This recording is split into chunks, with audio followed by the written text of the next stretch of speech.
Assalamualaikum warahmatullahi wabarakatuh. Perkenalkan, nama saya Novia Rama Azizah dengan NPM 236110107. Saya di sini akan menjelaskan sedikit mengenai manajemen keuangan lanjutan yang terdiri dari pengertian, fungsi, tujuan, dan tema yang dibahas dalam manajemen keuangan lanjutan. Manajemen keuangan lanjutan yaitu cabang ilmu manajemen keuangan yang membahas mengenai strategi dan pengambilan keputusan keuangan yang lebih kompleks untuk memastikan stabilitas, efisiensi, dan pertumbuhan keuangan perusahaan. Manajemen ini tidak hanya berfokus pada aktivitas keuangan sehari-hari, tetapi juga pada analisis yang mendalam terkait investasi, pendanaan, pengelolaan risiko, kebijakan dividen, serta valuasi perusahaan. Fungsi manajemen keuangan lanjutan, yang pertama, perencanaan keuangan, menentukan kebutuhan keuangan jangka pendek dan jangka panjang. Kedua, pengambilan keputusan investasi, mengevaluasi proyek investasi menggunakan metode NPV, IRR, dan payback period.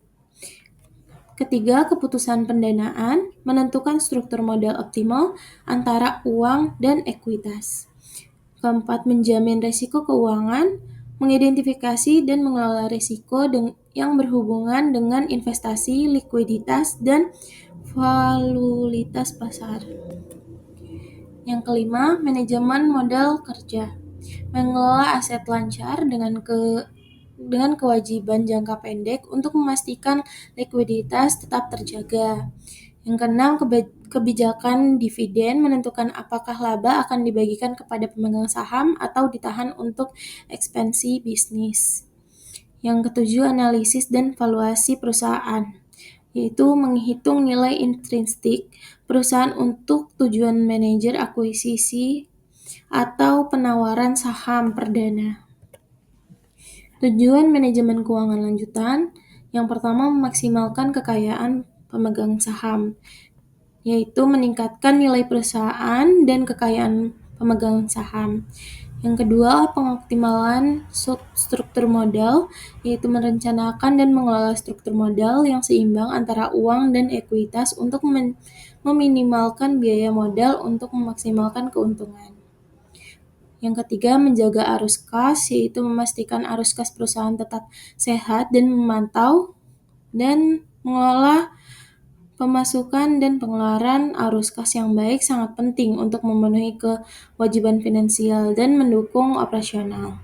Yang keempat, meningkatkan efisiensi operasional dengan mengoptimalkan penggunaan sumber daya keuangan untuk meningkatkan efisiensi operasional sehingga dapat memaksimalkan keuntungan dan mengurangi biaya. Yang keempat itu mengurangi risiko operasional, menerapkan strategi manajemen risiko untuk meminimalkan risiko yang terkait dengan keputusan finansial dan operasional. Tema yang dibahas dalam manajemen keuangan lanjutan itu ada valuasi bisnis, yaitu teknik penilaian perusahaan berbasis aset, pendapatan atau pasar. Yang kedua, manajer atau akuisisi, strategi penggabungan atau akuisisi perusahaan lain sebagai alternatif pertumbuhan. Yang ketiga, manajemen multinasional, pengelolaan aspek keuangan di perusahaan multinasional termasuk risiko nilai tukar. Yang keempat, derivatif dan instrumen keuangan, penggunaan produk derivatif seperti opsi atau futures untuk mitigasi risiko. Yang kelima, strategi pendanaan internasional, pendekatan pendanaan global untuk mendukung ekspansi bisnis lintas negara.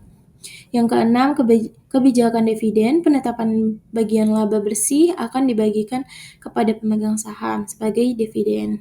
Yang ketujuh, analisis kinerja keuangan, evaluasi kinerja perusahaan melalui laporan keuangan untuk membuat rekomendasi strategis berdasarkan data. Kesimpulannya, manajemen keuangan lanjutan adalah alat strategis untuk memastikan keberlanjutan finansial perusahaan. Fokus utamanya adalah pada peningkatan nilai perusahaan, mitigasi risiko, dan optimalisasi struktur modal. Tema pembahasan mencakup aspek teknis seperti valuasi bisnis hingga strategi pendanaan internasional. Terima kasih apabila ada kesalahan dalam pembacaan maupun memberikan informasi, saya mohon maaf. Wabillahi taufiq wal hidayah. Wassalamualaikum warahmatullahi wabarakatuh.